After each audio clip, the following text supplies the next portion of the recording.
他的速度轰然爆发，此地诡异，不能瞬移。可白小纯的速度依旧极快，整个人化作一道长虹，瞬间就追下高地。在白浩靠近冥河岸边老者约莫100丈的刹那，白小纯已追了上来，一把抓住白浩。白浩身体一震，猛地清醒过来，面色一变。白小纯眼看白浩清醒，心底略安，可紧接着恐惧就大范围的升起，尤其是看到那老者似察觉了自己，正缓缓转头后，白小纯内心哆嗦。他不知为何，内心在这一刻升起了强烈无比的危机感，尖叫中抓着白浩就要后退。但就在这时，那黑袍老者已完全转过了头，露出了一张沧桑中带着阴冷的面孔。这面孔瞬间就映入白小纯的眼中，让他的尖叫戛然而止，脚步也都停了下来，站在那里，眼睛睁得越来越大，更是露出不可思议。守灵老爷爷白小纯失声开口，这老者正是白小纯当年在灵犀宗时于洛尘山脉一战中与陈家天骄死战重伤下遇到的那位神秘的黑袍人，也正是对方救下了自己性命，更是给了自己部分不死卷。白小纯怎么也没想到，这么多年过去，自己居然今天在这冥河岸边再次看到了当年的这位恩人。瞬间，白小纯的恐惧就没了，他的眼中露出惊喜。可那守灵人只是淡淡的看了白小纯一眼，就转过头继续垂钓。师尊，你认识他？白浩眼中露出惊恐，他方才只是多看了这老者几眼，就瞬间失魂落魄。若非是师尊到来，怕是此刻不是走到了那老者的身边，就是已踏入冥河内。而这两个后果，在白浩看去，似乎都不是什么好事。认识啊，这可是师尊当年的救命恩人啊！白小纯目中越发明亮，他可是知道这守灵人的厉害，那是可以让几乎已经要死亡的自己瞬间恢复的高人。尤其是他现在修为不俗，可却发现自己居然还是如当年那样，根本就看不出这守灵人的深浅后，白小纯更是心神震动。要知道，他可是见过半神，且还不是一个半神，但这守灵人给他的感觉似乎比半神还要强大，比半神都强天啊！这守灵爷爷到底什么修为？白小纯顿时惊喜，他赶紧快跑几步到了守灵人的身边。守灵老爷爷，我是白小纯啊，那个我是脸上戴着面具，您老人家还记不得当年的洛尘山脉啊？白小纯赶紧开口。守灵人好似没听到，看都不看白小纯，依旧垂钓。那个守灵老爷爷，你帮帮我，把我送回通天河吧，成不成？白小纯也有些紧张，可他知道这是自己的机会，一旦抓住，说不定下一瞬自己就能回家了。只是那守灵人依旧是置若罔闻，任凭白小纯如何开口，都毫不理会，直至白小纯嘴皮子都说干了。黎明降临，那老者依旧不看白小纯，随着冥河一起消失无影。师尊，怎么办啊？白浩迟疑道，他在旁边看了一晚上了，觉得自己师尊说的话语，怕是都足有上万钩了。白小纯吐出一口气，目中露出执着，一摆手：“徒儿，今天为师教你一课，有句话叫做精诚所至，金石为开。”于是，在之后的半个月，白浩算是彻底的见识了自己师尊的执着。白小纯连续不断，每天夜里只要凌晨一到，就守在那里。守灵人一出，他就立刻上前套近乎。这一幕也被周一星以及武道看到，二人都心惊不已。实在是他们所看，白小纯如魔怔一般，在那里对着空旷的河岸，似不断的自言自语。虽听不到白小纯的声音，可越是这样，他们就越觉得诡异。尤其是有一次，冥河上出现明彩虹，武道与众人收取彩虹时，近距离的看到白小纯在那里不断的冲着虚无开口，他觉得头皮有些发麻，赶紧离去。第814集有问题，找老爷爷。对于众人的目光，白小纯没去在意，他此刻眼睛里只有这在他感觉中似比大天师还要厉害、神通广大的守灵人。可连续半个月的讨好，发现这守灵人依旧对自己毫不理睬后，白小纯觉得自己就算是一团烈火，此刻也都被浇灭了。这半个月，他也看出了这守灵人只有自己与白浩能看到，外人根本就没有察觉半点。而对方坐在那里始终垂钓，至于钓出的不是鱼儿，而是冥河内的一条条冤魂。那些冤魂每次都争先恐后的想要上钩，可每天最多也只有一个冤魂被钓出而已。白小纯叹了口气，看了看守灵人，又看了看那片冥河，愁眉苦脸。一旁的白浩眼看着师尊这半个月的努力没有获得任何结果，低声安慰：“师尊，这前辈绝非寻常，你也不用气馁。我知道这老头不简单，放心，对付这老头，为师有经验。”白小纯一咬牙，有些不信邪，他觉得是自己方法找错了，于是第二天夜里也找了一条钓竿，坐在老者身边一起垂钓。只有志同道合，才能金石为开。白小纯深以为然。就这样，在白浩呆呆的关注下，白小纯与守灵人一起又垂钓了半个月。只是整整1个月过去，不管白小纯用什么办法，守灵人都从不关注。到了最后，白小纯也都长叹一声，放弃了。浩儿，为师用行动又给你上了一课，要记住，对于正确的人精诚所至，的确能金石为开，可若对上了不正确的人，那就是虚度光阴，浪费时间啊！白小纯一脸悲愤，白浩认真的眨了眨眼，不敢去多说什么，只能小鸡啄米般快速点头。只是白小纯虽嘴上说放弃了，可心底还是不甘心，但这么浪费时间，他也觉得可惜，于是索性在这冥河岸边，在守灵人的不远处，开始琢磨炼制19色火。没办法，求人不如求己啊！既然这老家伙冥顽不灵，我只能依靠炼火的手段，让自己修为突破。如能踏入天人，我自己就可以横渡蛮荒回家了。白小纯内心感叹，只是19色火虽也是地品范畴，可白浩那里的配方还没有完全研究出来。于是，在接下来的日子里，于这冥河旁，白小纯就当那守灵人不存在了，与白浩一起讨论炼火，研究19色火配方。白浩有理论，白小纯有实践，二人努力之下，这19色火又是与白小纯之前炼制的方法一脉相承，所以进展虽不是特别快速，但也不慢了。可却有那么几个关键的地方，二人卡住，如不解决，很难继续。不行啊，18色火的炼制中，我只能在3丈范围时成功，可如果这么下去，炼制19色火，若没有改变的话，怕是只能在1丈内甚至更少的范围才可以看清色彩变化。这样的话，根本就很难完成，这几乎是不可能的事情了。白小纯有些苦恼，白浩也沉思起来，除非能有什么办法让那色泽的变化慢下来，这恐怕需要一些外力才可。白浩目中露出推演，可想了很久，也都没想出来。白小纯也绞尽脑汁，可还是一时之间找不出办法。时间流逝，直至又过去了7天，这个问题始终卡在师徒二人的面前。直至这一天夜里，白小纯不得不升起放弃的打算，琢磨着这19色火，只能依靠时间去慢慢琢磨时，忽然的，那这1个多月始终没有开口说出一句话的守灵人，忽然从其口中传出沙哑的声音：“你们何必去考虑让色彩变化缓慢？为何不去琢磨，把那多出的颜色分散成很多道？如此一来，变换出来的几率就更大。”守灵人缓缓开口，这句话一出，如同闪电，直接就轰入白小纯与白浩的心神。这师徒二人一愣之后，纷纷目中露出亮色。的确是这样，在炼制18色火时，那多出的第18色只有1道，可若是同样的色彩，出现的是10道乃至100道，那么就算是变换的再快，对白小纯而言也有足够的把握，哪怕撞大运都有可能直接成功。没错，就是这样，师尊，我们可以从15色火就埋下伏笔，凸显在19色时我们要多出的色泽，如此一来，就可让火海在19色时那第19色分散更多。白浩立刻惊喜，目中推演之色闪烁极快，呼吸也都急促起来。这个办法对他触动极大。白小纯也激动了，此事看似简单，一旦戳穿，人人都懂。可身在局中，若没人点醒，怕是他们想要明悟出这一点，耗费的时间将极多。白小纯深吸口气，立刻起身，向着守灵人一拜，就连白浩也都赶紧拜下。而守灵人说完那一句话后，就再没开口，继续垂钓。此刻白小纯也没时间去琢磨守灵人了，赶紧与白浩一起研究推演。数日后，他们终于将这个问题解决。虽此事对于炼制19色火帮助不是全部，只是部分，可对于白小纯炼制18色火的助力确实极大。甚至可以说，一旦用这个方法去炼制18色火，它的成功几率将爆发太多太多。只不过唯一的限制就是炼制18色火所需要的17色火不可用外人所炼来炼制，而是需要他自己炼出的才行。甚至更准确的要求是从15色火开始就需如此。但这对白小纯来说不是什么大问题，虽在前期的准备时间多了不少，可却能使18色火成功率大增，这本身就已经是划算的很了。毕竟18色火的每一次失败，耗费的代价都实在太大。眼看困扰自己师徒二人的问题，在守灵人一句话下迎刃而解。白小纯与白浩相互看了看后，都立刻更频繁地在守灵人面前讨论19色火接下来的几个关键点。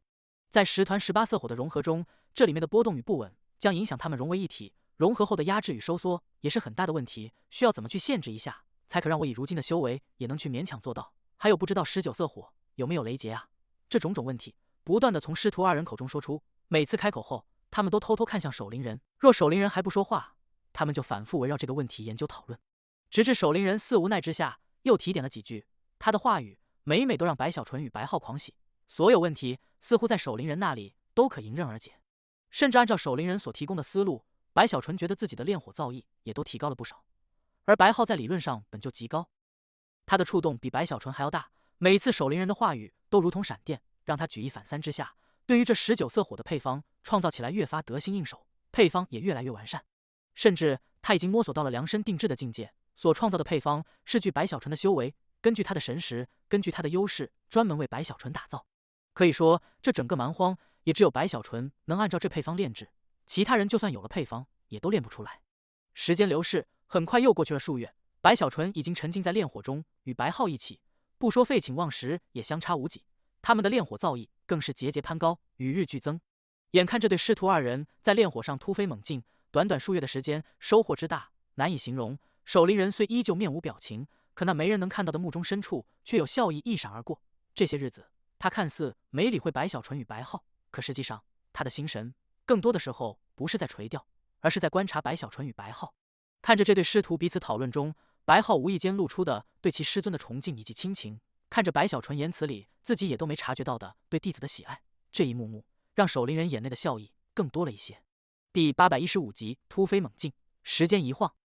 又过去了数月。从白小纯来到这冥河禁地至今，已有了大半年的时间。这时间过得很快，与弟子一起沉浸在炼火中的白小纯，似乎也都忘记了时间的流逝。几乎每个白天，白小纯都会与白皓讨论关于19色火的炼制。而到了夜里，师徒二人就兴致勃勃地来到冥河岸边，在守灵人的身边，你一言我一语，将他们白天时遇到的难点说出。若是守灵人立刻解答也就罢了，一旦不解答，这师徒二人就天天絮叨，不断地当着守灵人的面讨论，往往最终守灵人那里似无奈，也就指点了几下。这就使得白小纯与白皓在炼火上的造诣越发精进，对于19色火也越来越有把握。尤其是白皓，他的19色火配方也即将创造出来。而这一次，白小纯是全程且全身心的参与进去，所以可以说，这配方再出现的一瞬，也就是白小纯能炼出19色火的那一刻。在这之前，白小纯从来没想过自己能在炼制18色火后，这么短的时间就能将19色火也炼出。实际上，哪怕是白皓有信心，可也明白，至少也需数年的时间才能达到这一步。毕竟19色火那是比18色火还要少见，还要惊人的火焰。如果是18色火在蛮荒的一些大型拍卖会上偶尔还能看到，那么19色火怕是100年也都难得一见。哪怕真的出现，也大都是曾经的岁月里某一代的地品炼魂师炼出，被人珍藏多年，保存至今，少之又少。毕竟在这之前，整个蛮荒这一代能炼制18色火的只有3人，而这3人里有2位始终停步在18色火上，只有1人于多年前突破，能炼出19色火。如此一来，可以想象19色火的少见与珍贵，也可以想象，一旦白小纯炼出了19色火，若是传遍蛮荒，必定引起惊天动地的震动。这甚至比他成为地品也都不遑多让，甚至此事深思之后，内心的震惊将更多。毕竟在白小纯之前，历代地品炼魂师里，从来没有人能如白小纯这样，在如此短的时间里就连续突破。只是这些，白小纯没有去琢磨，也没时间去得意。他现在全部心神都放在了炼19色火上，不说废寝忘食，也相差无几。而周逸星与武道等人，如今也都习惯了白小纯在那冥河岸边自言自语的一幕幕，他们有时候也会偷偷去听。只是这关于19色火的炼制，他们大都听不明白，就算是周一星身为炼魂师，也都觉得懵懂。至于白皓的存在，有面具之力遮掩。武道也没多想，就这样，大半年的时间飞速的过去。在这白小纯炼火感悟的日子里，葵黄城内关于他的一系列传说与往事，也都渐渐不再被人整日谈论。不过，只要是说起炼魂师，说起那些天侯天公，还是偶尔有人再次说出白皓的名字，可见白小纯在这葵黄城内积微颇深。同时，在经历了大半年的缓冲后，葵黄城内的有些人也都暗中起了心思，他们对于白小纯的恨已经刻骨铭心，不是时间的流逝可以化解的。尤其是重恩令的推动，在大天师的坚持下，于这大半年内，在整个蛮荒始终都在执行，虽还是缓慢，可却一步步走得很稳。按照这样的趋势，除非是发生什么撼动蛮荒的大事，否则的话，怕是再有个几年，将彻底改变葵黄朝的格局。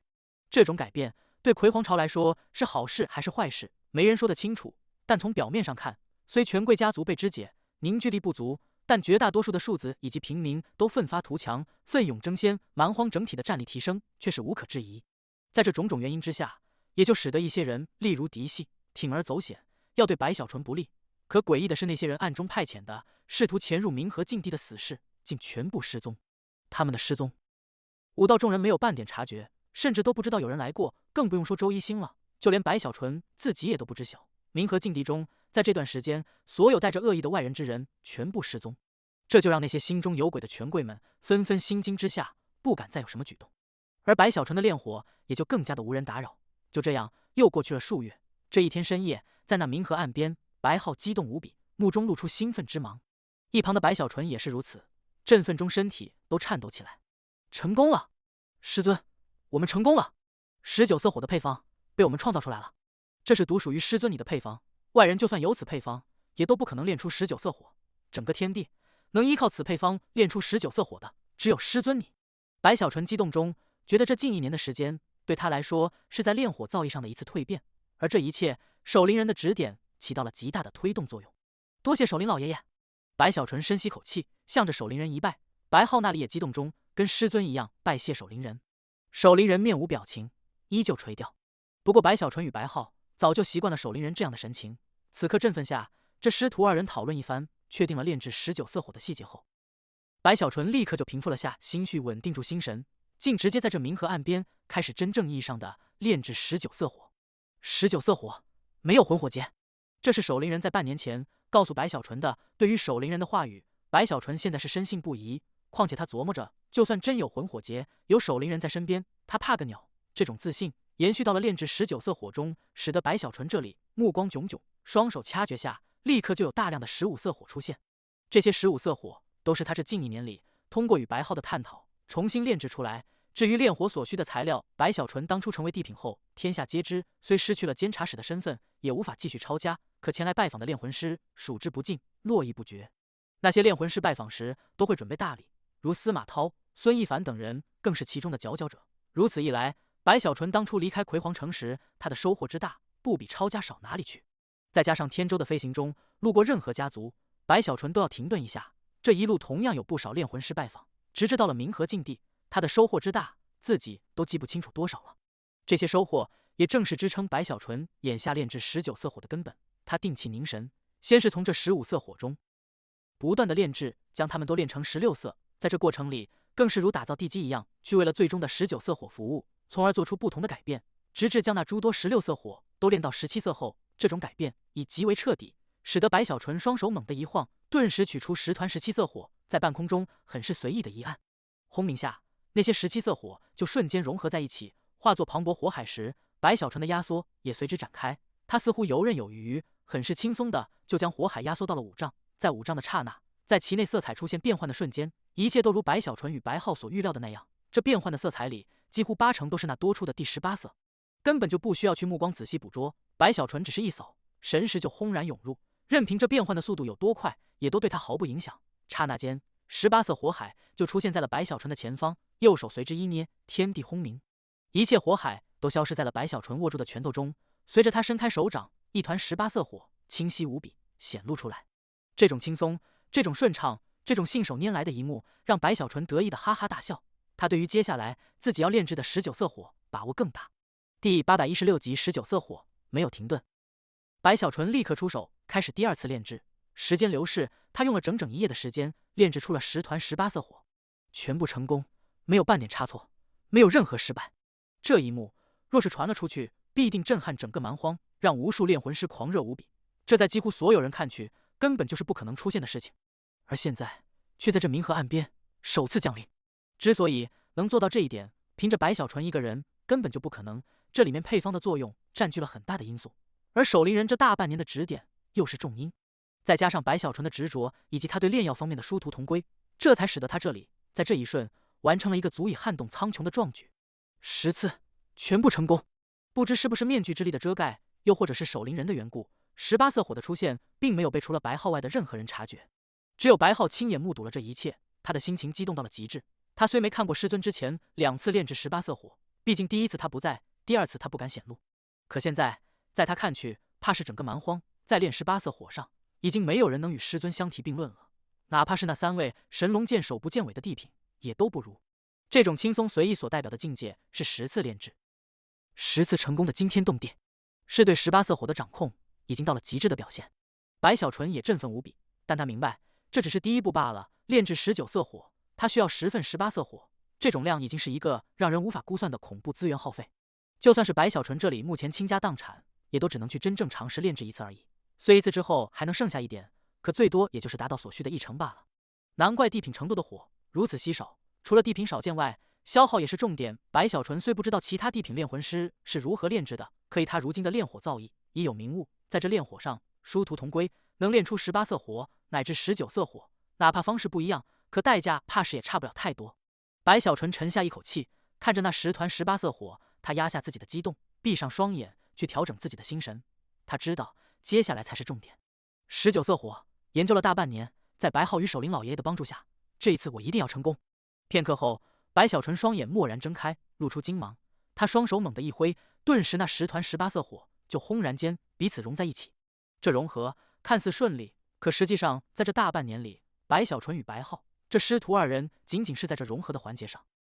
就研究了太多次，几乎将每一个环节、每一个步骤，甚至每一个细节都详细的推演出来。里面有至少数十个关键问题，都是在守灵人的指点下，才短短的时间内势如破竹般全部攻克，想到了解决的办法。这么多的努力，这样的机缘，才造就了此刻的白小纯在这熔火上看起来的顺畅无滞。轰鸣间，那10团扩散开的18色火，在这冥河上，在白小纯的前方逐渐的融合在了一起。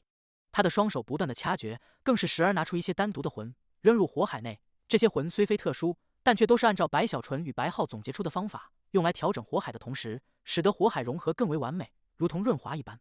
时间流逝，一切虽都顺利，可这19色火的炼制，依旧对白小纯来说是一个挑战。他此刻全神贯注下，双目慢慢浮现血丝，不敢让自己的操控出现丝毫差错，小心翼翼的融合下，终于在过去了1个时辰后，那10团18色火顺畅无阻的彻底融合在了一起，成为了一片惊人的火海。这火海范围极大，其内的温度同样高的惊人，远远超出18色火的同时，对白小纯来说，他操控的压力也一样大了太多。不由得，白小纯额头流下汗水，但转瞬又被蒸发。他目中闪烁金芒，深吸口气后，他立刻加大了修为，向着那片火海狠狠一压。宁！轰轰之声顿时扩散八方。可诡异的是，周一星等人明明距离不远，可却没有任何人察觉，仿佛此刻的冥河岸边，在他们的目中，白小纯一切如常。而这些，白小纯丝毫不知晓，他此刻的全部心神都在这压缩火海上。眼看着那火海不断的缩小，一旁的白浩也都紧张起来。按照我与师尊的推演，应该不会有问题才是。白浩内心忐忑，患得患失，可却不敢在神色上露出，怕影响到师尊那里。他只能眼看着那片火海，如同是被困住的远古猛兽，不甘心被束缚，不断的挣扎，不断的咆哮。而白小纯在这一瞬，如同化作了驯兽之人，用尽浑身解数去让那凶兽低头屈服。轰鸣中，火海开始了收缩。时间流逝，白小不知道过去了多久，他只知道自己的疲惫。无限的攀升中，这片火海终于到了100丈，而100丈也如同一个极限。白小纯体内的修为几乎耗费得干干净净，而他的心神中的倦意也都让他头脑出现了昏沉。哈儿！眼看如此，白小纯低喝一声。几乎在他话语回荡的刹那，白浩那里猛地袖子一甩，顿时一枚丹药竟从他那里飞出，直奔白小纯而去。白小纯看都不看一眼，张开嘴一口吞下。随着丹药吞下，立刻在他体内就化作一股热流，瞬间扩散全身，使得他的修为刹那就恢复巅峰，甚至就连心神也都因修为的恢复，从而疲惫感也都少了一些。白小纯精神一振，目中神采闪耀，修为再次散出，双手狠狠一压。轰鸣中，那仿佛凶兽的100丈火海就再次在挣扎与咆哮中被又一次压缩。90丈、80丈、70丈，白小纯将体内修为毫不节省的全力释放出来，强行压制下，声响滔天，如凶兽般狂猛的火海，任凭如何挣扎，也都于事无补，瞬间就被压缩到了40丈，还在持续30丈、20丈，直至10丈。在达到10丈的刹那，白小纯的修为又一次近乎枯竭。可这一切都是按照他与其弟子所分析推演的一样，到了8丈的程度，再吃下一枚造化丹就足够了。可惜这造化丹吃下9次后就会无效，白小纯心底有些遗憾。可此事也不是没办法解决，只要找到合适的机会去炼灵元婴，那么修为爆发攀升之后，白小纯就不需要造化丹，自身就可以去炼制19色火。给我压！白小纯眼中赤红，低吼下，那片10丈火海似爆出滔天咆哮，被生生的从10丈压缩到了8丈。哈儿！在8丈的刹那，白小纯大吼一声，立刻白浩准确无误的将第2枚造化丹瞬间扔来。白小纯吞下后，精神一振，一鼓作气再次压缩。轰轰轰！7丈、6丈，直至5丈。在5丈的瞬间，那片火海的挣扎也到了最强烈的程度，白小纯修为的损耗也都瞬间暴增起来，几乎每个呼吸，他的疲惫感都会增加无数。但眼下他顾不得太多，眼中血红一片，露出红芒，死死地盯着5丈火海内已经出现的色彩变换。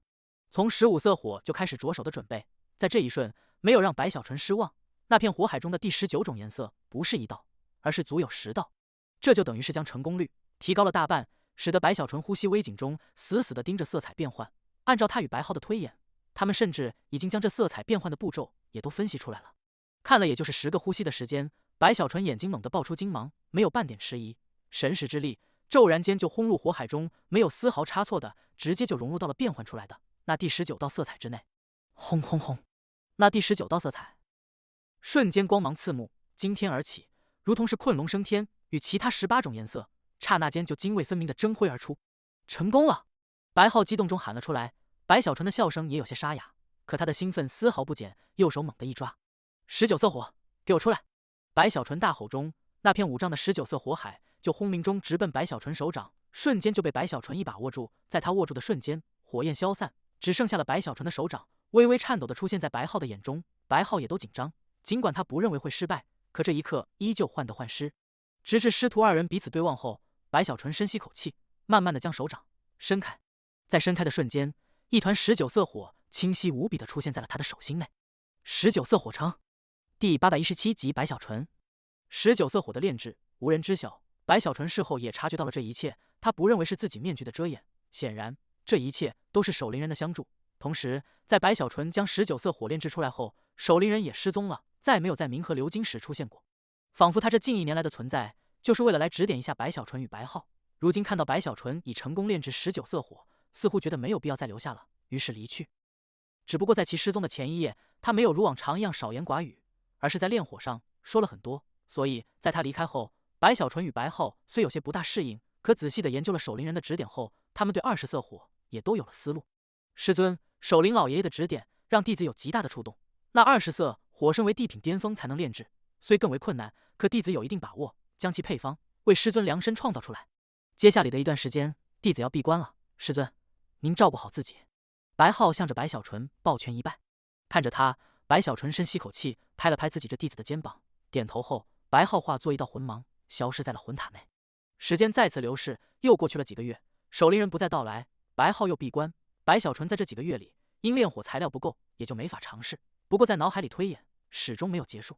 之前一次性成功，是因有造化丹，且所有过程都极为顺利，如果要练第2次，怕是很难这么顺利了。白小纯摸了摸储物袋，他此刻家底相对来说很薄，可实际上他有从13色火以后所有的多色火直至19色，有的只有1、2份，有的则是7、8份。这些多色火若是专门进行一场拍卖的话，必定会引起整个蛮荒的轰动。毕竟是地品炼魂师出品，怕是得抢破头。白小纯琢磨着，实在不行，自己只能卖火了。至于周一星，白小纯也没忘记对他指点。终于的，在这几个月里，在闲下来的白小纯的帮助下，周一星成功的炼制出了属于自己的15色火。那15色火在被炼成的瞬间，就代表了周一星成为了选品炼魂师。这对周一星而言，他心情极为激荡，更是振奋无比。在他的家族，只有老祖才是选品，而他现在也已经到了选品，这在没有遇到白小纯前，他是不敢想象的。而现在，没过去多少岁月，他就走到了这一步。周一星明白，这一切都是白小纯所给予的，他的心中再次感慨，自己当年的选择英明无比。一样有收获的，还有宋缺。这1年来，他的身体调养了大半不说，在足够的魂药支撑下，他那被陈家改造强行突破的修为，因能吸收魂药，所以精进了很多。虽还是元婴初期没有突破，可他自身的底子却是修复了7、7、8、8。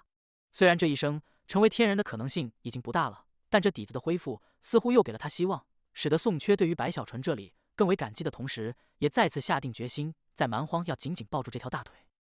时间一晃，又过去了几个月，白小纯来到这冥河禁地已经1年多了。到了最后，他自己也都觉得无聊，琢磨着现在风头也闭了许久，要不要去给大天师传音，问问自己能不能回馈皇城。就算是不能回去，那么他也打算回去鬼城了。可就在白小纯这里升起这些念头的同时，在这蛮荒内却是出现了一件让有些人意想不到，却是更多的人意料之中的事情。这一切的起因是一个人，此人看起来很是年轻，首次出现时是在蛮荒北方，他穿着一身白衣，黑色的长发飘摇，面容俊朗，只是没有什么表情，仿佛很是高傲，同时有无尽的冰寒从其体内不断的散出，甚至可以搅动风云，引发天象变化。一身修为更是诡异，看似元婴，可又不像。他出现后，杀人营野，在短短的3天里就已经灭杀了7个中型部落，1个大型部落，甚至灭了1个炼魂家族，所杀之人已然数万不止。这种杀戮残忍无比的同时，所有死者的身体都化作了干尸，仿佛所有生机都被吸走，甚至连同他们的灵魂也都消失得干干净净。这件事情立刻就造成了蛮荒北方的轰动，而最惊人的是，此人在第4天时突然消失，不知用了什么办法，居然出现在了蛮荒东方，在那里一样展开灭绝一切的杀戮。又是数日的时间，杀戮之多，总数加在一起已近10万，这就不得不让葵皇朝升起了无穷怒意。这已经是明目张胆的挑衅了。而最让蛮荒震动的是，此人的样子居然与被通缉的白小纯本尊一模一样。于是，一时之间，但凡是知道了这个消息之人，都全部明白，此人就是那占据在明皇榜上的第一位，炼制自身元婴，将整个蛮荒所有天骄都压在身下，踩在脚底的白小纯。白小纯出现了，此人龟缩多年，终于出现了。该死，如此残暴，杀戮10万人，这白小纯必须要死！杀了白小纯！这消息也如风暴一般，在短短的时间内就传遍整个蛮荒，使得葵皇城以及4大天王的城池中也都人人在谈论此事。只不过此人杀戮虽多，可在4大天王以及葵皇朝的诸多权贵看去，无需兴师动众。虽对方引起的动荡不小，但修为的限制就使得这件事情在那些大人物眼中不是什么难以解决的问题。既然出现了，灭了就是。这白小纯若是始终隐藏，找起来有些麻烦，可眼下竟敢嚣张的出现，难道真以为我蛮荒奈何不了他一个小小的元婴境修士？这样的声音在权贵中处处可见。而红尘女那里也在听到了这个消息后，整个人如被刺激了，直接奏请大天师出战斩杀白小纯。大天师正忙碌重恩令的事情，也知道红尘女与白小纯之间的矛盾，可他在听说了这件事情后，先是有些迟疑，似乎觉得疑惑，但还是在沉吟后同意了红尘女的请战。于是红尘女立刻就出动，她并非独自出发，毕竟她与白小纯交战过，知道对方心思诡诈，躲藏了这么久，此番出现必定有所倚仗，所以她是带着小半个巨鬼军团一同出发，浩浩荡荡要去灭杀白小纯。白小纯，这一次我一定要你死！红尘女银牙暗咬，带人离开葵皇城。而远在冥河禁地的周一星也听说了这件事情，他虽跟随白小纯在此地1年多，但他在外面的那些手下始终与他都有联系，将外面的事情不断的告知，尤其是这种关于白小纯的大事，他知道的很早，也吓了一大跳，内心突突几下，调整气息后，虽很多具体细节还没来得及搞清楚，但在这件事却没有任何迟疑与耽搁，直接就冲出屋舍，找到了白小纯，将消息赶紧告知于他。白小纯，白小纯睁大了眼，一脸的不可思议，更是匪夷所思，呆呆的看着周一星。周一星也都心惊，他知道这个消息里出现的白小纯一定是假的，毕竟真的就在自己面前，怎么可能出去杀了10万人？是的，此人出现后，至今已杀戮10万以上。周子墨如今已率领半个巨鬼军团前去斩杀周一星，继续开口，将自己所知道的一切都全部说出。白小纯越听越是心惊，到了最后，他倒吸口气，觉得此事让他无法置信。这是谁装扮成我的样子？白小纯觉得此事很不对，那假白小纯明显的是在给自己拉仇恨啊！一想到对方用自己的名字杀了10多万人，白小纯就立刻怒了。这是要坑我，往我头上倒屎盆子啊！不行，我要去看看这家伙到底是谁！白小纯火大，眼睛一瞪，立刻就有了决断。第818集是他。之所以去找这个假白小纯，一方面是白小纯真的怒了，一方面则是他也担心能装扮成自己的只有2种人，一种是朋友，一种是敌人。至于朋友，白小纯哪怕愤怒也要去看看是谁，看看对方是不是傻了，这么嚣张之下怎么能活着？自己该救时还是要救的。而敌人白小纯也要知道对方是谁，且他有自信，自己这面具炼灵后如此厉害，半神都看不透。他相信只要不是自己露出了什么破绽，应该无人能发现自己的身份。毕竟眼下的自己可是蛮荒的大人物，前监察使、地品炼魂师，无论哪一个都可跺脚让蛮荒震动几下。不能自己突然的过去，最好是追上红尘女的巨鬼军团，和他在一起，这样的话就更加天衣无缝了。白小纯想到这里，立刻就整理一番，没带着宋缺与周一星。为了提高速度，他一人用了这名和禁地3000军士的天舟，自行出发。一路没有停顿半刻，好在他所在的冥河禁地位于蛮荒的中心偏东的地方，距离蛮荒东部不是很远。而红尘女那里出发前还需整顿，白小纯又不时的给红尘女传音，表达自己要与其同行，一路护花的殷勤态度。红尘女本没心思理会，可想起当日在监察府内发生的事情，内心不由得有些来气，想着这白浩来了也好，这次外出可以借机好好的收拾一下此人。于是冷笑中答应了与白小纯会合。就这样，在白小纯的赶路下，在数日后到了与红尘女约定的地点，那里是一处布置在蛮荒的诸多传送阵之一，常年有魂修守护。白小纯到来后，那些魂修里有人认出了白小纯的身份，立刻恭敬的纷纷拜见。白小纯没心情交谈，满脑子都是那假白小纯的事情，在这阵法外等待。没过多久，这一处阵法就传出耀眼光芒，随着光芒的闪动，立刻一道道身影从其内瞬间幻化出来，正是巨鬼军团的魂修。他们在出来后，也都看到了白小纯，点头示意的同时，立刻散开，封锁四周，严密警惕一番。传送阵再次闪耀，不断的有魂修出现，加入到四周防护的队伍里，很快的就出现了上万人。随后，则是红尘女的那些女亲卫的身影大量的降临，最终才是红尘女的身影。白小纯只是看了一眼，就忍不住脑海浮现当日监察府内的一幕，他干咳一声，觉得自己现在和以前不一样了。如今的自己可是地品炼魂师，于是向着红尘女含笑点头。红尘女冷冷的看了白小纯一眼，哼了一声，她知道要收拾此人不急于一时，而如今对她来说，找到白小纯才是最重要的事情。于是神识散开四周，确定此地无碍后，一晃飞出。随着飞出，上万巨鬼军团的魂修顿时跟随。白小纯眼看对方不理自己，若是换了其他时候，他早就瞪眼了。可眼下他知道自己势单力薄，同时假白小纯的事情让他心底着急，于是忍了下来，跟随着队伍一同前行。一路众人无话，都在默默疾驰。前方的红尘女，她粉面带煞，手中拿着玉简，正不断的接收各个消息。也就是几个时辰后，她忽然一指远处。根据线索，那白小纯如今还在蛮荒东部，最后一次出现的地方是在距离此地万里的无忧山。第一个目标就是这无忧山。红尘女说着，速度加快。她身后这上万军团修士，一个个沉默寡言，也都纷纷加速。一时之间，上万道长虹在这苍穹掀起破空呼啸，疾驰而去。这周子墨不适合带兵啊！那假白小纯，除非是个傻子，否则的话，怎么可能留在原地？白小纯张开嘴想要说些什么，实在是他也着急，想要找到假白小纯。可还没等他开口，前方的红尘女就回头，冷冷的看了白小纯一眼。那白贼出现至今已快半个月，他每一次出现都会在某个地方固定滞留几天，所以无论你要说什么，都给我闭嘴。白小纯有些尴尬，知道这红尘女还在为监察府发生的事情耿耿于怀，可他听到红尘女的话语后，却是心中不由一惊，也顾不得什么，赶紧加快速度到了红尘女身边。这不对啊，他留在原地干什么？莫非是在等着我们过去？子墨，这里有诈啊！白小纯越想越觉得不对，他之前还以为那假白小纯是流动作案，这才符合道理。可如今一听，居然不是这般，顿时内心咯噔一声，立刻开口：“当然有诈，所以我没有自己前来，而是带着军团一起。”红尘女冷哼一声：“不对，很不对劲。子墨，我建议我们不要过去，先让军团的人去观望一下，又或者让王爷来处理。”白小纯事前不知道这些战事情报，此刻越想越是心惊。他吸了口气，又一次劝说，他实在觉得此事反常。闭嘴，没人让你来，是你自己来的。况且你了解白小纯，还是我了解白小纯？红尘女有些不耐，一摆手，继续前行。白小纯在心里翻了无数白眼，他很想告诉这周子墨，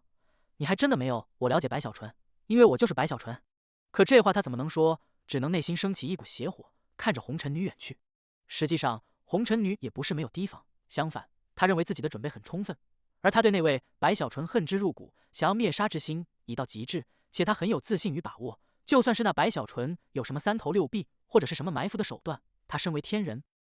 也能镇压。若是其他地方也就罢了，这里是蛮荒东部，与父王所在的巨鬼城不是很远，一旦出现意外，父王赶来的时间，我还是能坚持的。红尘女内心冷笑，想到这里更为笃定，根本就无视身后白小纯的言辞，呼啸而去。白小纯面色连续变化，内心也有后悔，实在是他之前得到的情报不多，眼下进退两难。眼看众人走远，他狠狠一跺脚，追了上去，可警惕却是更强烈。稍微不妙，就立刻逃走。白小纯呼吸微紧，目光不断打量四周，神识更是散开。可随着前行，慢慢的，白小纯觉得心惊肉跳，四周似乎一下子冰冷了，一种强烈的危机感浮现，让白小纯面色开始变了。这么冷这寒气，怎么觉得有些熟悉？白小纯吸了口气，正快速思索时，远处的无忧山隐隐出现。那无忧山不是一座山，而是5座，如同一个人的5根手指，屹立在一片丛林深处。此刻天色已是黄昏，远远看去，那无忧山在天色的衬托下，也都越发漆黑，看着看着就会升起一股压抑感。尤其是这片丛林实在是太安静了，随着巨鬼军团的到来，竟没有丝毫变化。白小纯仔细一看，不由得头皮一麻，他立刻看到这片丛林的所有树木，如今竟全部都是枯萎的，仿佛他们的生机被某个存在全部收走。这一幕同样被红尘女以及巨鬼军团的魂修察觉，一个个都神色凝重起来，可速度却没有减少，直接飞越丛林，靠近无忧山。可就在他们靠近的刹那，一个带着笑意、略有诡异的声音，竟从那无忧山的第3峰的山顶倏然传出：“哼，你们来得好慢，就这么点人，有些吃不饱呀。凭这声音，分不清是男女，更有尖锐，如同是一男一女一同。三人同时开口，更是在这声音传出的瞬间，在那第三峰顶出现了一个身影。这身影穿着白色长袍，一头黑发飘摇，目中赫然有双瞳，嘴角带着似纯真无比的笑容，可舌头却深处似习惯性的舔了舔嘴唇。他的样子分明就是白小纯，可真正的白小纯那里，此刻在看到此人的刹那，却是脑海瞬间就掀起滔天大浪，身体哆嗦，双目收缩，整个人好似被天雷轰击。公孙婉儿，第819集，这是在钓鱼啊！出现的这个人正是公孙婉儿。他虽改变了样子，装扮成了白小纯，可在白小纯的眼中，他还是一下子就认出了对方。实在是那笑容，那舔舌头的动作，还有那传出的吃不饱的话语，这一切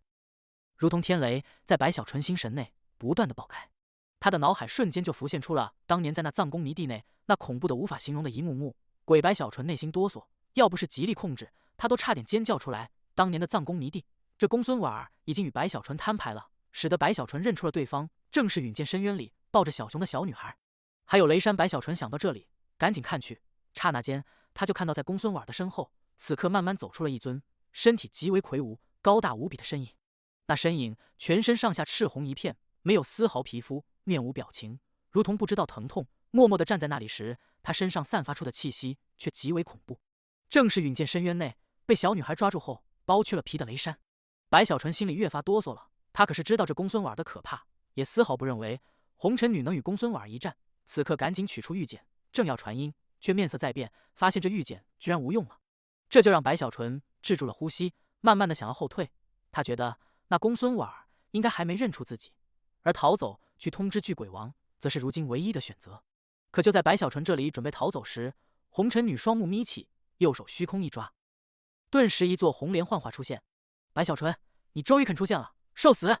没有多说，哪怕红尘女此刻也察觉到了，眼前这个白小纯与自己记忆里的似乎不大一样，但却来不及多想，掐诀间一股天人波动就刹那从其身上爆发出来，右手一指，顿时苍穹色变，竟在半空中幻化出了一根巨大的手指，向着无忧山骤然而去。可就在这手指落下的刹那，雷山猛地抬头，目中露出狂暴之意，仰天大吼，这吼声竟如同开天辟地，化作音浪爆发冲击，而他的身体也一踏之下，随着无忧山第三峰的蓦然坍塌，他的身影直奔苍穹，向着那来临的意指狠狠的一头撞去。轰鸣中，日月无光，风云倒卷，红尘女也双眸收缩，掐诀间口中传出厉喝：“布阵！”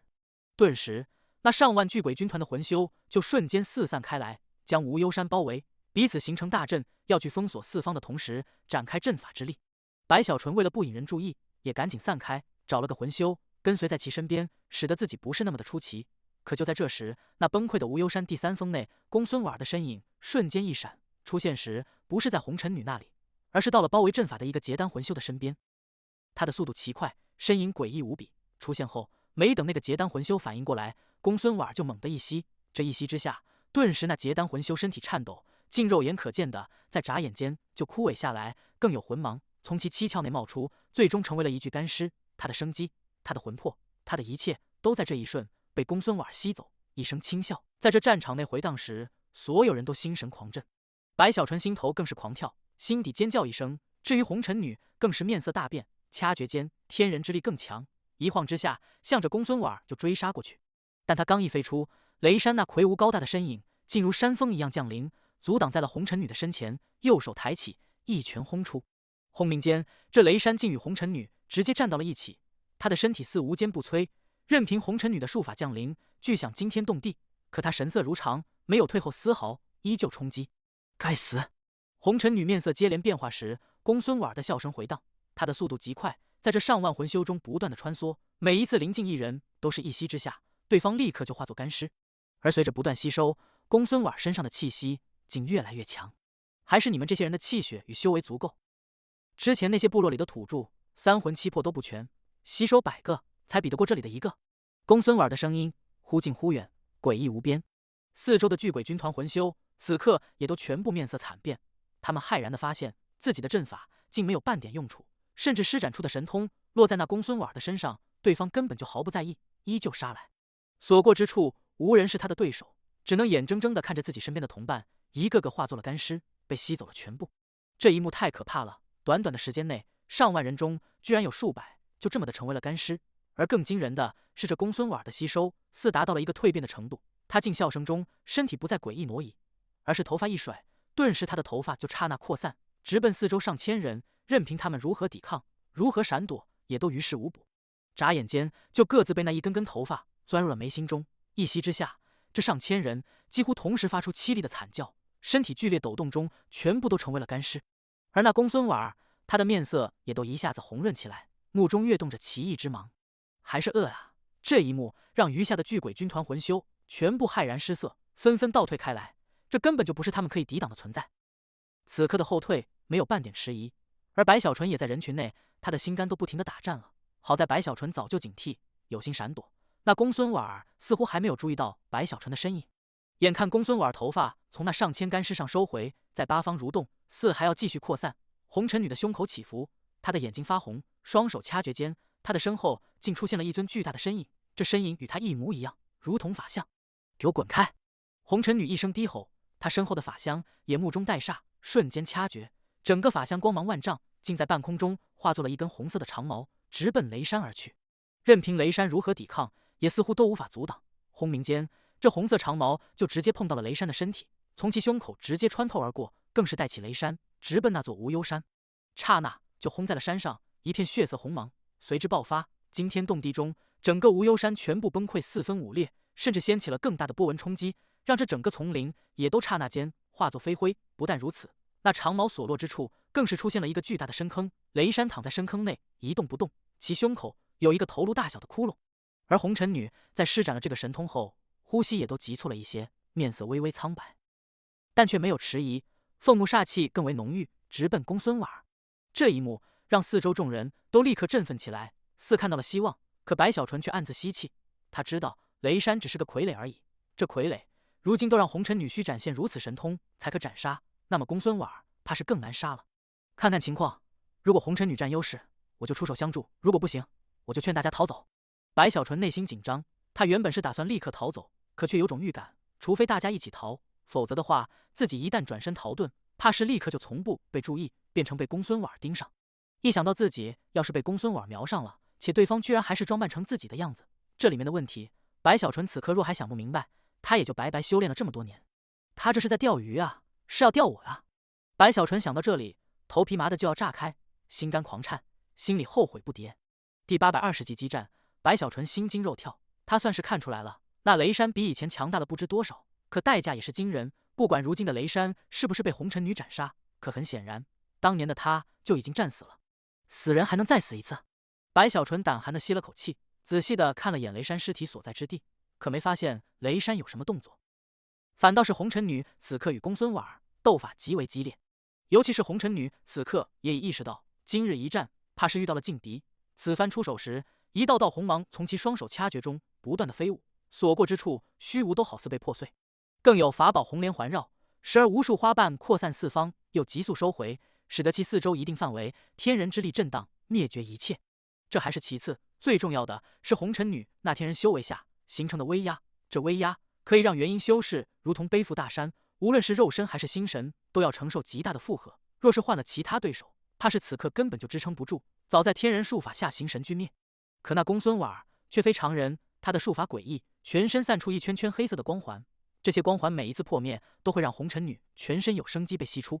同时，最惊人的要数公孙婉的速度，他的速度实在太快了，快得无法形容，根本就看不清晰他的身影，只能看到无数残影在红尘女四周，也就使得那黑色光环似乎处处都是。轰鸣之声更是在这一瞬不断的响彻天地。公孙婉那里明明不是天人修为，但不知为何，竟丝毫不受红尘女天人气势的压制，甚至隐隐的，白小纯仿佛看到，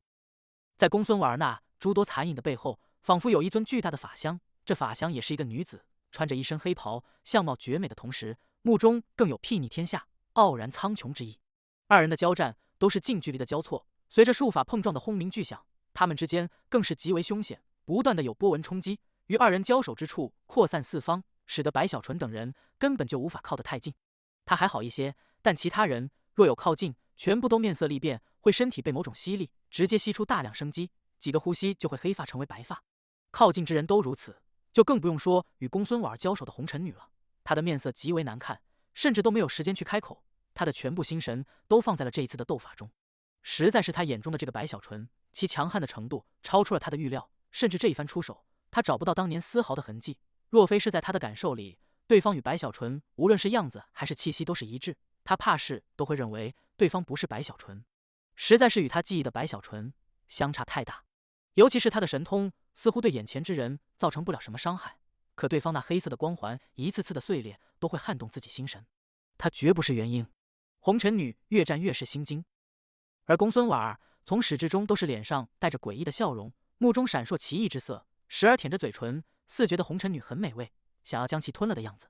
这一幕让白小纯更加心惊，加速后退，抬头再看向二人交战之处时，公孙婉儿背后的法相虚影又消失不见。若非是白小纯很确定，怕是他都会以为自己看错了。此刻胆颤心惊，看出若是这么持续下去，怕是就连红尘女也都不是公孙婉儿的对手。这就让白小纯心头咚咚的敲鼓，开始琢磨如何劝说大家逃遁。